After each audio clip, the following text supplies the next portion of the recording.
A lot of the products my company develops use lithium polymer batteries as their main power source, or as just a backup power source. The ones that use them as backup power do create some development issues. As I'm sure you're all aware, lithium batteries can be fairly dangerous if they're not handled correctly, and especially if they're on long-term trickle charge. You've got to be very careful that the circuits used to control both charging and discharging work as the way they're intended to. If you discharge the batteries too much, then you can damage them and stop them from recharging. That's not too much of an issue, it just means that it's an additional cost for the company or the customer to replace the battery. However, if you overcharge them, then that can lead to some fairly dangerous conditions where you can even cause a fire. And in fact, you've probably all seen issues with smartphones and the like where they've been recalled because of the issues with the batteries. And it's a very fine line between having a product that is safe and successfully uses lithium polymer batteries and one where they can be prone to cause problems.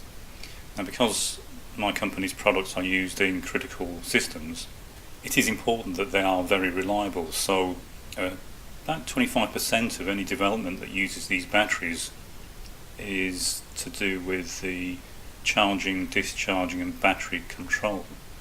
So what we have here is a typical example of the cells that are used in the products that we develop. This is a 2200 milliamp hour lithium polymer cell, and what I'm going to demonstrate is what happens if you overcharge them even by a small amount. I've cheated a bit here. This has been on charge now for about 24 hours, and it's been intentionally overcharged, but only by a small amount. Instead of going up to the normal charge cutoff voltage, we've allowed it to go to 0.2 volts higher. It doesn't sound like a great deal, but what's happened is it's now starting to actually heat up. So although it's been on for 24 hours, we're only charging it at a fairly low rate. And to do this, I'm out in my workshop, so it's quite cold in here today, and I'm using a thermal camera to monitor the temperature. So the temperature in the workshop's about 9 degrees, 10 degrees, but the battery is now starting to heat up. So what we'll do is we'll keep an eye on what the battery does, because the temperature of the battery stops being directly related to the amount of energy you're putting in. So in other words, you might think that, well, if I'm only charging it by 5 milliamps, that's never going to generate enough heat to cause it to catch fire or do anything else that you don't want it to.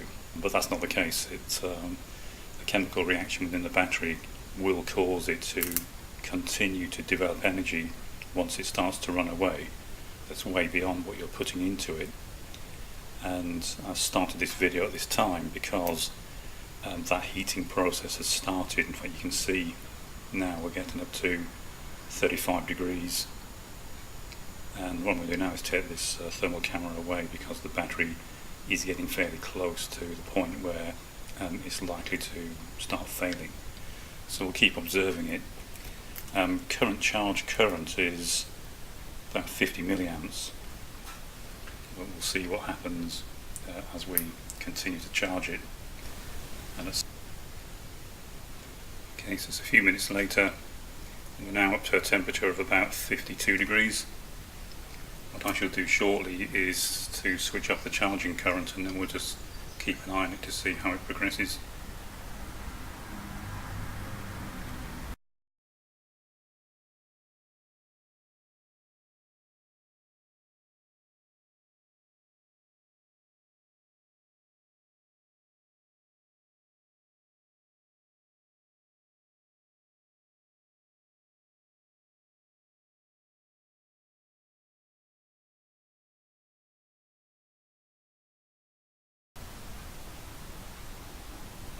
Okay, about 2 minutes later, we're up to around 75 degrees.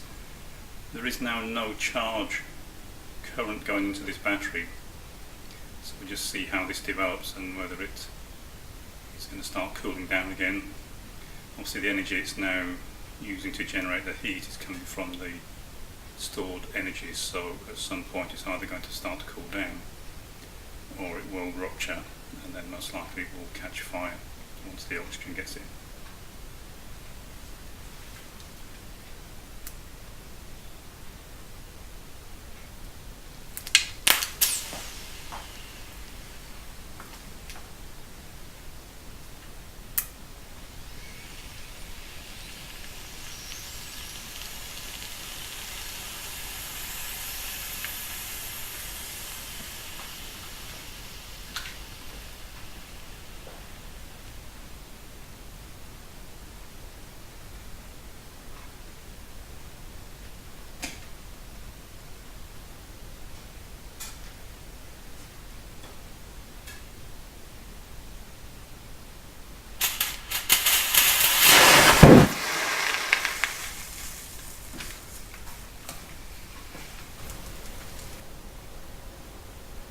So obviously that battery failed.